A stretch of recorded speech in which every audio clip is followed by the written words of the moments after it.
अस्सलाम वालेकुम नाज़रीन, आवाज़ न्यूज़ में भलीकार माया गज़ाला आबड़ो सब खां पहिरियां हिकु नज़र हेडलाइंस।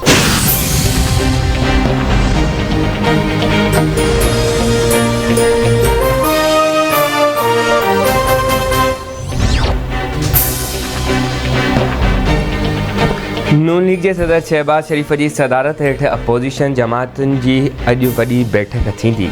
बैठक में अॻूणो सदर आसिफ अली ज़रदारी, बिलावल भुट्टो ज़रदारी, मौलाना फज़ल रहमान, अख्तर मेंगल ऐं ॿिया अॻवान शिरकत कंदा। वज़ीर आज़म ख़िलाफ़ बेतमादी रिथ लाइ नंबर गेम खे यकीनी बणाइण जो जाइज़ो वरितो वेंदो।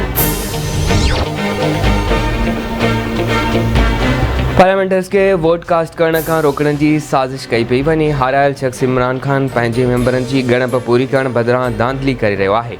सुप्रीम कोर्ट जो chief justice, Islamabad high court जो चीफ जस्टिस ऐं चीफ इलेक्शन कमिश्नर खे अपील आहे त यकीनी बणायो वञे त बेतमादी रिथ ते कंहिं बि मेंबर खे वोट जे हक़ खां न रोकियो वञे।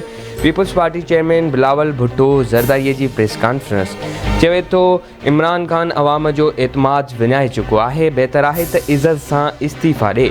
इमरान ख़ान खे गार ॾियण जी तौहीन ते सज़ा मिलणु घुरिजे। बेतमादी रिथ खां पोइ शफ़ाफ़ चूंडुनि तरफ़ वेंदासीं, हिकु नई हुकूमत ठाहींदासीं जेका मुल्की मसइलनि जो हल कढंदी।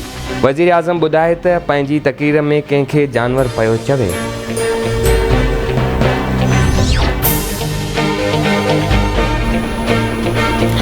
पटाटनि ऐं टमाटरनि जी क़ीमत ॼाणण लाइ सियासत में न आयो। यूरोपीय यूनियन ते तनक़ीद कई त सभिनी जूं कांपे टांग रही हैं।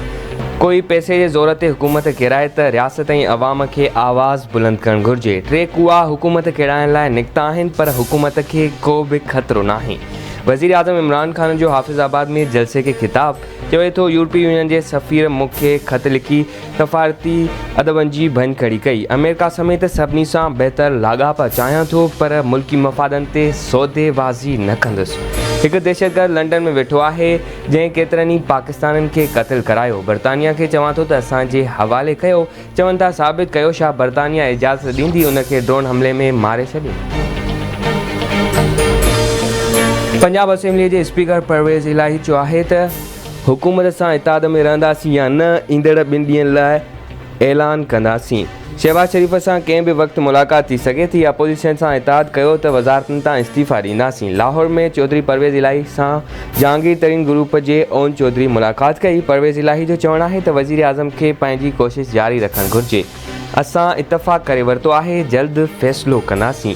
चौधरी शुजात हुसैन जी सदारत हेठि काफ़िलिक जो मुशावरती इजलास, हुकूमत इताद में रहण या न रहण बाबति फ़ैसिलो थी सघे थो। चौधरी शुजात जो चवणु आहे त वज़ीर आज़म सियासतदाननि खे बुरे लक़ब सां न नवाज़े।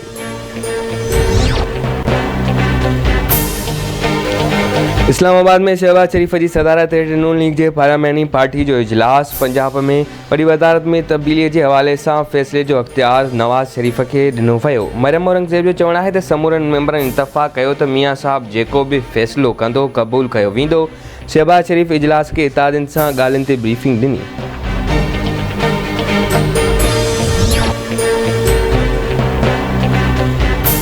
ऐं मुल्क में कोरोना वायरस विखे 2 मरीज़ फ़ौत थी विया। गुज़िरियल 24 कलाकनि दौरान 262 नवां केस रिपोर्ट। कोरोना वायरस जी शरह 1.48% रही।